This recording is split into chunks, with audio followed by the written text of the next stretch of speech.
Hi, I'm Bruce Fretz. I'm here to introduce the film's writer and director, Paul Harrill.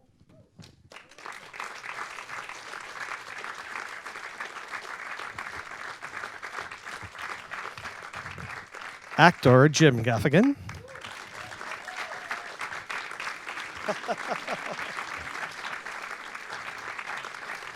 And last but certainly not least, Marin Ireland.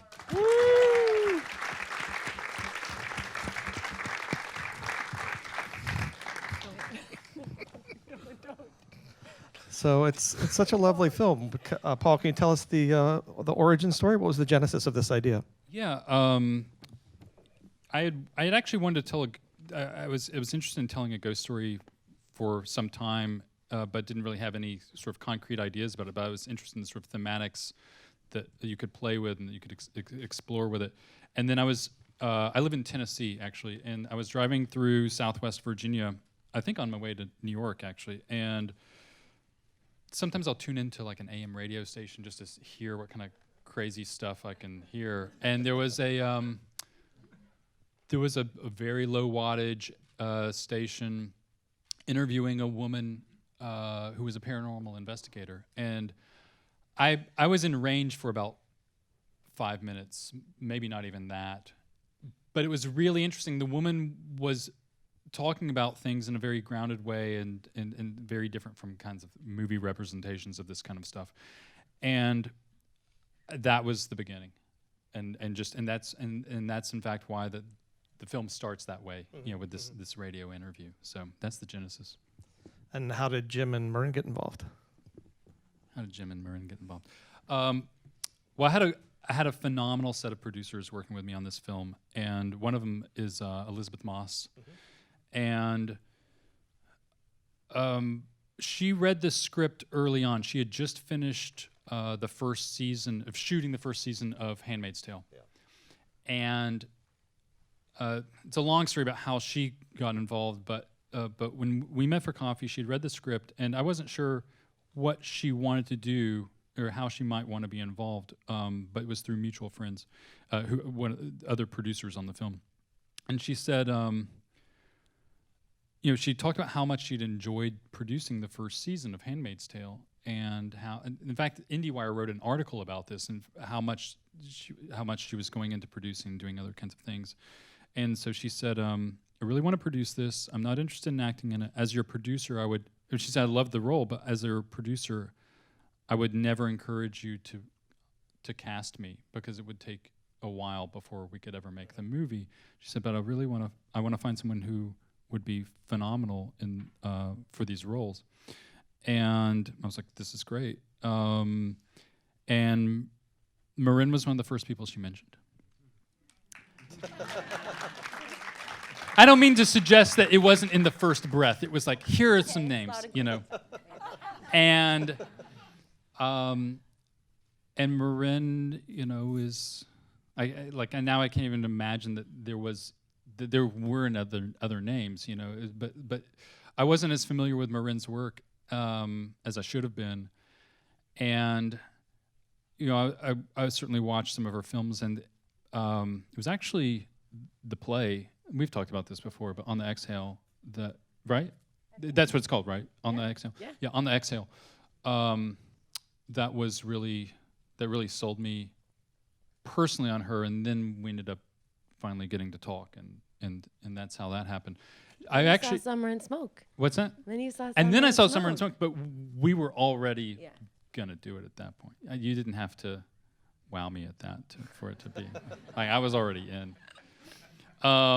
With Jim, I actually wrote it with Jim in mind. Really? Yeah. It was Jim Belushi, but it was. It was a Jim. It was a Jim, and then I just started working on the Jims. And you were like the fourth or fifth guy, and you're pretty good. But no, I wrote it with Jim in mind. I heard him as I was developing the script. I heard him interviewed. I think it was the Fresh Air interview that you did before you were going to open for the Pope. But it was a really thoughtful interview.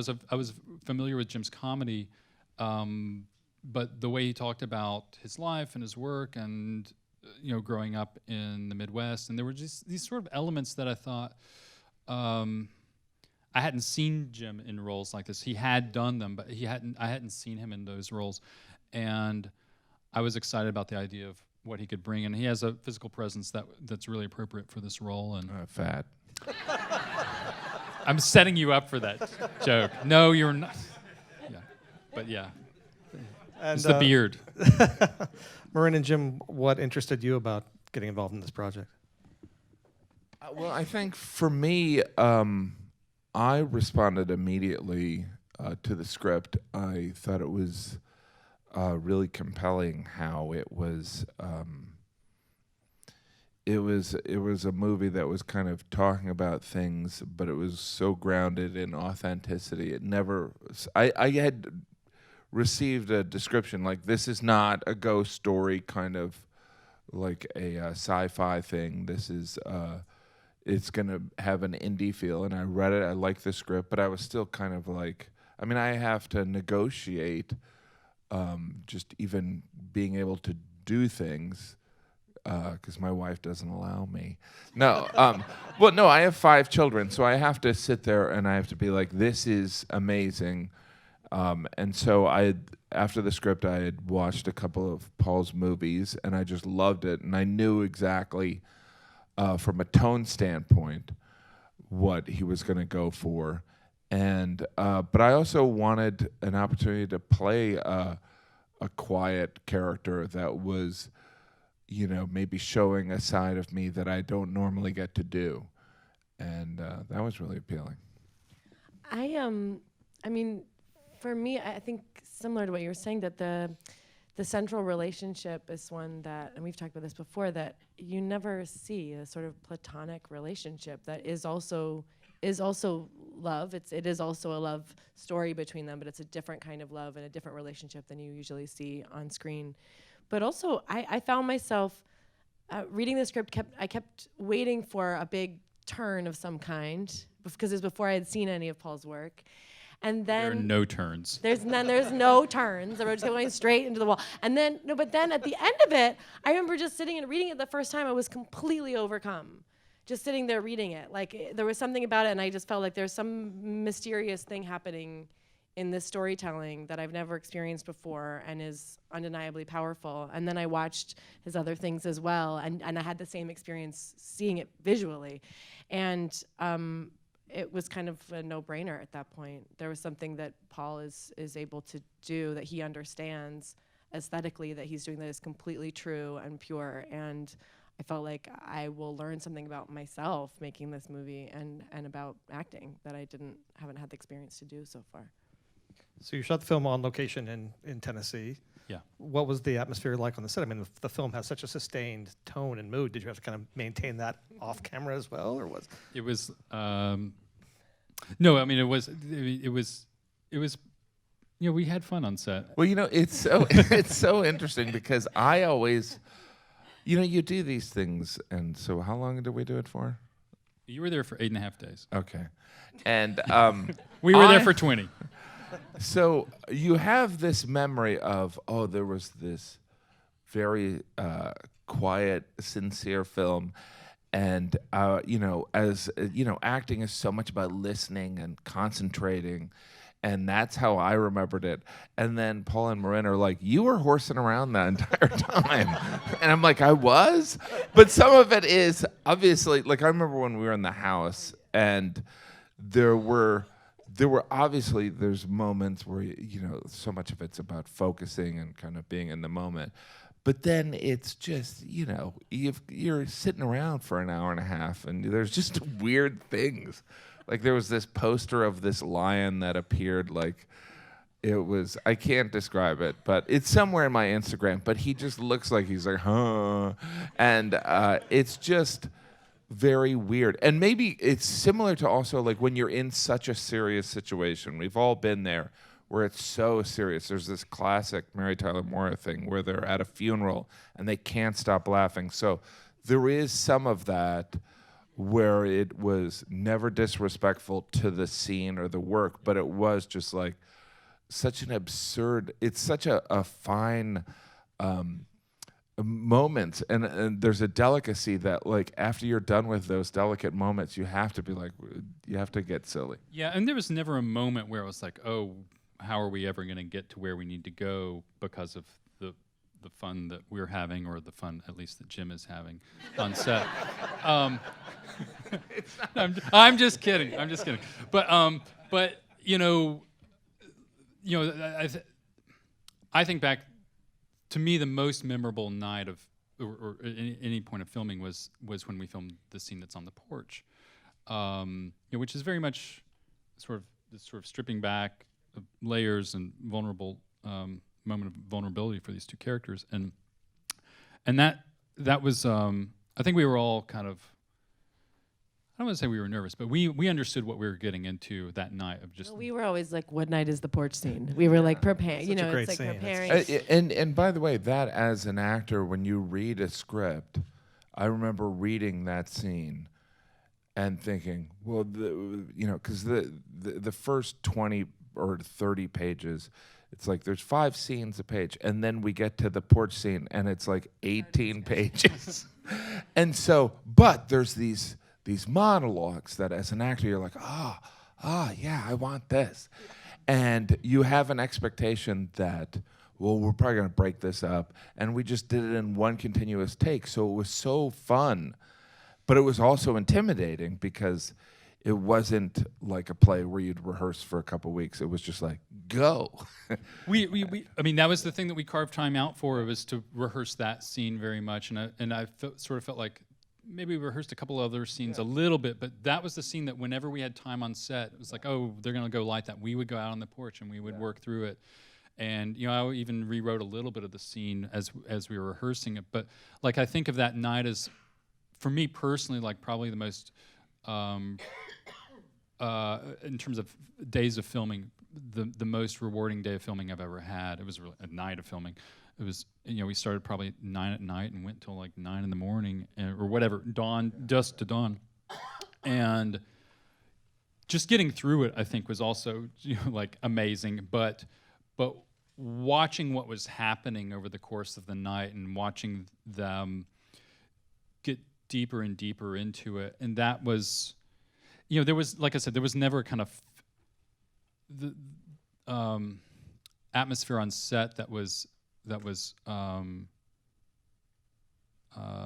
about grief. I think creating a celebration, as far as I'm concerned. Yeah, it wasn't heavy, and that was from everywhere, top down, like that, and which it was useful for us, because this isn't a movie about people trying to be kind of at the bottom of their lives. And I think everyone in this room exists with a certain piece of grief that we live in, but we can't kind of exist, like in the tender moments on the porch. I felt that my character Richard felt safe enough around Shelia to open up about that. But the reality is that if we walked around always in touch with that emotion, you'd be in the loony bin. Totally. So do any of you believe in ghosts, and did working on this film make you change your opinion? I am a ghost. Did you do research into paranormal investigation, that kind of thing? It does present some questions, and this is how I kind of landed on it, is as logical beings, and the conventional wisdom is ghosts, ha, ha, ha. But we all have an individual attachment to some kind of mysticism, whether it be losing a parent from a long time ago, or just, maybe we're in recovery, or there is something that keeps us grounded. And that kind of spirituality is something that I think there's a leap there. And what I loved about Paul's writing is that we live in an environment where these paranormal investigators are either hucksters or just mentally ill people. But I think that, and particularly as creative people, we're insane, for pursuing this artistic field. So there is a little bit of we're more likely to take the leap. And I loved how Paul wrote about this in a way where I feel like Shelia was a reluctant recipient of it, and Richard was a reluctant recipient. That it wasn't necessarily a burden, but it was something that they were constantly trying to figure out. How about you, Marin? I started out trying to do research on paranormal investigation. I was like, I got to read the books on how to do, it was like the guide to, that beginner's guide to ghost hunting or whatever. Yeah, I was and like, Marin, I have 3 books. Yeah, I was like, which send do you them want to- one? Yeah, I was like, should I read one? He was like, do you want to? Like, we were both like, should you look at this? He'd read all of them and he was like, if you want to. And then I'd be like, oh, let's start my research now. Like I'm imagine myself at these things being like, and then I learned how to hunt ghosts. But like, it turned out to feel so irrelevant to as soon as I started doing it and looking at the things, I was like, none of this relates to anything in the actual movie. And I feel like the thing about part of it is the place in the country where it's kind of an accepted thing that like houses in the South are just haunted.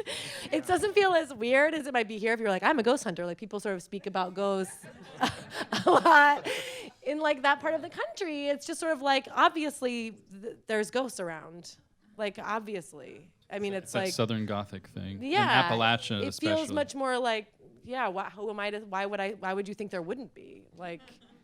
And I feel like that's a little bit the feeling that I think I've always had about some of this stuff where it's like, who am I to say? Like, I don't know. So I always felt like my connection to this story was like, yeah, if I was somebody who had seen more things and had more experiences, I'd be like, it doesn't mean anything more about me as a person.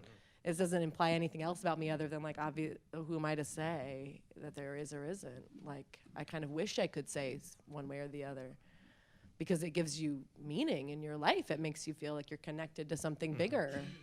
Beautiful. And do you consider yourself a skeptic, Paul, or? I mean, I've I don't believe in ghosts, but I don't not believe in ghosts. It's not a skepticism. It's just it's like an agnosticism, and in that way, I think that I wanted to tell a story that's very concrete about this thing because it's a way to get at much bigger questions, and that's where the interest was for me. And Jim, as many people know, your wife in real life, Jeannie, went through a scary experience where you kind of had to confront some of these questions for yourself. She had a brain tumor. She's fine now. She just wrote a book about it, and thank God. But did you make this film after that happened? Did you draw on that experience?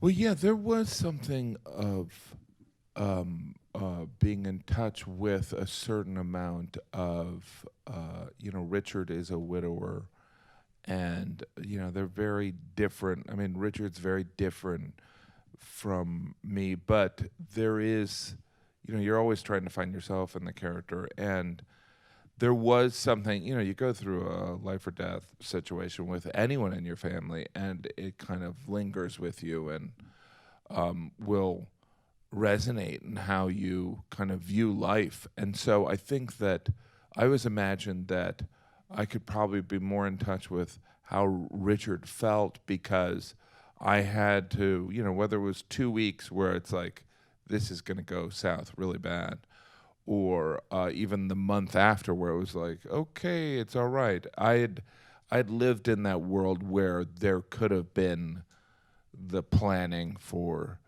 a different world. And Marin, did you draw on any personal experiences for this role, or what did you kind of? Yes. Anything you can share, or not so much? I don't know. Okay. Well, what about just in terms of acting and in terms of filmmaking? Were there sort of touchstones for you guys that you would think about as you worked on this project? This was one of the most unusual experiences. I mean, I feel like in general, I told Paul this early on that I was like, I'll kind of know how to play this part on the day we wrap. Like, I'll figure it out as we're doing it, based on what guidance I'm getting from him. Like, yes, here, and then by the end of it, I'll sort of be like, oh, now I kind of know what to do. But even more so because his sense of pacing and energy, Like I kept being like, I feel like I'm not doing anything and I'm talking as slow as I possibly can. And he'd be like, slow it down even more, you know? And I was like, really? You know, and it was deeply vulnerable as an actor. And I trusted him just 1,000%. So it was a really disorienting, kind of scary experience as an actor. But I just kept being like, I just have to follow his lead and trust that the thing as the whole kind of becomes what I know he can make it into. But it was very disorienting, and it absolutely was. And we were saying before, I kind of forgot this, that we shot that first scene on the radio interview on the last day. And I remember telling him then, like, I'm so glad we're ending with this, because now I actually do have a sense of this. And this is when I'm actually kind of talking about myself, and it's this long interview and everything. So that kind of worked out well. But there were a lot of days where I was like, if you say so, Paul, like, okay, I guess, are you sure? You know, and it's liberating in many ways. And it's exciting, because I did end up feeling by the end of this, like, that was something I didn't know how to do before. And that was a thing I couldn't have imagined how it would have felt. And especially in that porch scene, like we felt really, it was incredibly gratifying feeling at the end of that night. It felt like climbing a mountain or something. You know, we did something really that felt really good to us. And Paul, were there certain films or filmmakers that you were thinking about as you wrote this or shot this? That I mean, there are like dozens and nothing specific. Like this is the movie, right. You know.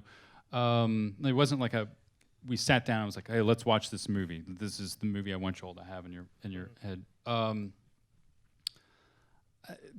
To give you at least one movie, just so I feel like I've satisfied the question in some way, you know, I can say, I thought about the film Tender Mercies from the early 80s, obviously with Robert Duvall. And I think that film's sort of depiction of landscape and very human characters. Obviously, this is a really different movie. There's a woman shining a flashlight looking for a ghost, not like in Tender Mercies. But the relationships of the characters and the pacing of that film, and certainly wouldn't compare myself to Horton Foote, the amazing writer of that film. But that's a touchstone for me, I think, just generally. And so I don't know, maybe that's an answer for you. And Jim and Marin, you've both done a lot of stage work, stand-up as well as acting on Broadway, Jim, and obviously Marin. Do you approach those kind of roles differently? I mean, could you play this kind of a story the same way on film as you would on stage, or is it a totally different kind of medium for you? Wow. Well, you know, I think, I personally feel as though this type of story is best through film, because it is so subtle and you know, Marin touched on this, but I'm a slow talking Midwesterner, and for my entire career there's usually been one moment where a director's been like, can you talk a little faster? And this was the only time where Paul was like, you can slow down a little bit. And I was like, what am I, a New Yorker now? And so but I do. And I, you know, I can't emphasize enough how, and you should watch Paul's other work, because there is a slow burn element that, you know, there's the conversation you have after you see something, but then in 3 days, because I had watched some of this, and then I was fortunate enough to like run and, you know, to work with Paul, and I was like, so in that one, what was and some of it is Paul's kind of like that uncle that'll never give you the answer. Where you're like, what were you doing? He goes, I don't know. What do you think you were doing? And so, but in that, to answer your question, I think in my opinion, I think it's better suited for film. Yeah. I think. But what do you think? Yeah, I mean, I think I can imagine a world, sure, in which they could, you know, but I think also what you were asking, it has to do with like approaching it or something too. And I personally, and maybe this is like a bad thing to say out loud, but I don't do it differently. I don't know. I when the first ever like Law and Order job the first ever TV job I ever got, I was really worried because I just done theater and people always were like, you're gonna be too big on screen, and just watch. And so I remember being like, don't move your face. And I literally was like, listen, and then I watched it later and I was like, what is wrong with me? Like, doesn't look like a person. Like, people move their faces when they're talking. And then I was like, that's terrible. That's like the last time I ever watched myself on screen. But I was sort of like, oh, don't worry about that. Like, just be a person, and it'll make sense. So I feel like I wouldn't approach it differently. It's more like the voice of the writer that you're trying to serve. That's really the difference. One of the things that one of the takeaways that obviously silence is a very powerful storytelling tool in comedy and drama and everything, but I didn't, and particularly with the porch scene, and this was in Paul's script and in his direction, but I didn't realize there was so much intimacy in the silence you share with someone that you're close with, that, like, to strangers, silence is awkward, but to someone you're close with, you care for, that the silence can be, a form of nourishment and kind of comforting. Like, you can just sit here and breathe with me. And so that was something that I took away from that porch scene. And also, again, as a comedian, I would use it as a tactic to be silent, but there's obviously times as an actor to be authentic. Maybe you'd be listening and contemplative, but I think Paul exposed me, and Marin, working with her, exposed me to like the intimacy in the silence. We only have a few minutes left. I know you guys have to make a quick exit. We have a couple questions from the audience. Question from Carrie McGann. I know Carrie. For Marin and Jim, what kind of role character would you like to play that you haven't played yet? I mean, this is one that you wanted to play, this type of character. Is there another type of role or type of character or type of project even that you haven't? Both of you, the actors. I would like to play Elizabeth Taylor. I think I'd be a good Liz Taylor. No. I mean, you've been doing a lot of different kinds of roles lately. I think about other films. The more complex, the more appealing, right? I mean, I also want to be right for it, but I mean, there's a lot of voices in my head, so I would like to. American Dreamer, I played kind of someone who has, I'd like to play. I like being a bad guy, but I don't know. There's a lot of things. Yeah, it's hard because the most exciting things are the things you couldn't have imagined when they come your way. You're like, oh, I never would have thought about that kind of that's like the most exciting. So it's hard because I'm always like, maybe somebody's writing it right now. I don't know what it is. Like, that's exciting. I saw a quote from you where maybe this is not an accurate quote, but it's there's a quote from you where you said you get cast as weirdos a lot. Oh, is that a good thing? Like, I mean, is it good to play roles that are weirdos? Sure. Yeah, I mean, I was never really cast as like the. I mean, Sneaky Pete was the closest thing where it was just like the girl, in the thing. I was never, and that's part of why I was like, I'll never get that job. Like, I was like, but I don't usually, and I don't even know how I would play those parts. Like, I had to be like Sneaky Pete. I was like, this is gonna be the weirdo girl. I hope you're ready. Like, it's not, because I don't know what that feels. I don't know. I don't relate to that. But I mean, yeah, like being bad guys sounds fun. Maybe me and Jim could be like the evil villains in the Marvel movie. There you go. We would be a good villain duo. What about neither of you have done a musical either, probably. What if you were the bad? What if you were the evil people in a musical? Me in a musical would be a form of evil. Yeah, that would be me. Yeah, there it is. We would do it to that. I can't sing either. It'd be perfect. There was like a script. As an actor, everyone in this room knows that you're like, maybe.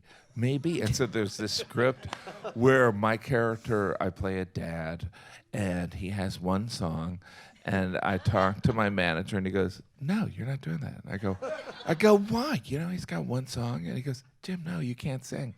And he's a very supportive guy, but I was so caught up in like, maybe I could do this. And he was like, no, I know you. You can't sing.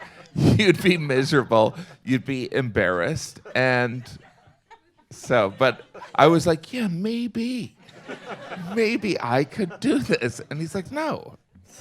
Well, maybe the next question is ironic then. This is a question for Jim. How do you deal with self-doubt? I've made a career out of self-doubt. You know?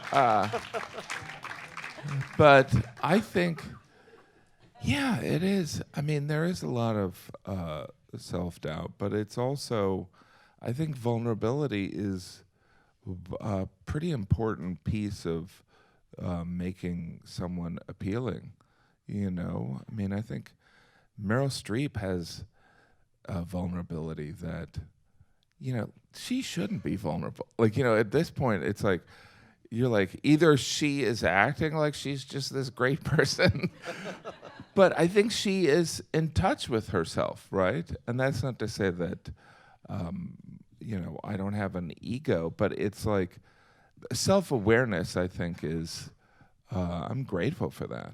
You know what I mean? I'm glad that I know that I'm good looking. Don't laugh too hard at that. Well, I would imagine doing stand-up is about as vulnerable as you can get. Yeah, right? I mean, So- it's a conversation with the audience. The audience tells you exactly how. If you're saying something that's misinterpreted, if you're saying something that's offending someone, they don't stand up necessarily and say that's offensive, but there's a lot said in the silence, you know, or just there's nonverbal communication that you're like, oh, well, I didn't want it to sound like that. And I'm a big, doughy white guy, so it's like people are like, is he a Nazi? So there is a lot of that. So the last question for all three of you. What piece of advice did someone give you that made all the difference? Why don't we start with Paul? Did you get a piece of advice from someone that along the way? I mean, you're a teacher as well, right? So you give a piece of advice. Yeah, actually, I saw a poet give a reading once, William Stafford, Native American poet, back when I was in college, and I was just starting to write for myself. And he gave his reading, and afterwards, I remember a student, and one of the things that he talked about during his reading was he said, I write a poem every day, and if you're not familiar with his poetry, it's really extraordinary. And this, I remember a graduate student in creative writing stood up and said, you know, I'm astonished that you write a poem every day, and you know, some days I don't feel inspiration. And how do you do it? And he said, well, I lower my standards. And I thought that was like the best advice. I was just like, yeah, that's how you do it. You just like start with really low standards, and then you incrementally raise them. Right. You get the work out, and you start working on it. And that's the only way I'm able to write, is to just think like, yeah, this is going to be horrible. This is going to be really bad. That's okay. Get it down, and then make it better, and just don't show it to anybody until it's at a place where you feel comfortable with it. How about you, Jim? I don't even remember what the question was. Piece of advice that someone gave you Advice? that made all the difference for you. Oh gosh, I feel in some ways that,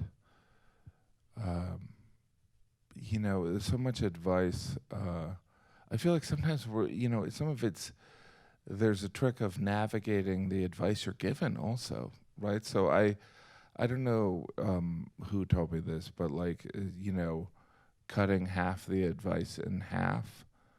Or cutting the advice in half. So if someone's like, you should go in there and tell your agent to go to hell, cut that in half. So there's something about that. But, you know, I guess there's also like that it is a marathon is, that's pretty profound, because it is something of a journey, and there's times when we all feel so defeated, but like it's not like it's over today. Do you know what I mean? Yeah. And there is the opportunity of a lifetime every 6 months, hopefully. You know, I mean, it's not, you're not going to get it, but there is an opportunity. How How about you, Marin? Is there a piece of advice that stays with you that someone passed along to you? Yeah, I guess there's two different things that come to mind, and one of them is more like in the work, like something that I think stuck with me the most, of like getting through like hard days with, and it was when I was working on a production of Uncle Vanya, and I was really intimidated. I'm playing a part that had been played so many times, so much better than I thought I was gonna do it, and I was like, why bother? I feel paralyzed, and the director I was working with at the time was like, don't try to be the perfect. It doesn't even matter that it was Sonia. Like, don't try to be the perfect anything. Just literally start from where you are right now. Like, don't try to even generate anything. Just like walk into this from where you are right this very second. And it weirdly freed me up in so many other circumstances in my life, especially actually doing like the one-person play that I did, that because I was so overwhelmed and paralyzed that I wasn't going to be able to like summon all of the things I needed to summon to like walk out and do anything, and to just be like, just start from where you are right now, and that's actually enough. That stuck with me a lot. But then the other thing, which isn't really advice, but is if the train doesn't stop at your station, it's just not your train, which is what Reed Birney told me a lot. He's told me this like every 5 months, I feel like, whenever I'm like, my life is over. And he's like, if the train doesn't stop at your station, it's just not your train. And that like goes through my head so many times, I can't even tell you. And I have to like clutch it really tightly sometimes, because I'm like, I know it's true. I know it's the truth. And it's like that Zen thing of like, what is for you cannot pass you by, what is not you cannot grasp. That thing, like, if it's not for you, it's not for you. That's also helpful. But Well, I'm glad you made this film for us. It's opening at the Quad Cinema this weekend, so spread the word here in New York and expanding from there. Thank you for coming and joining us. Paul Harrill, Jim Gaffigan, Marin Ireland.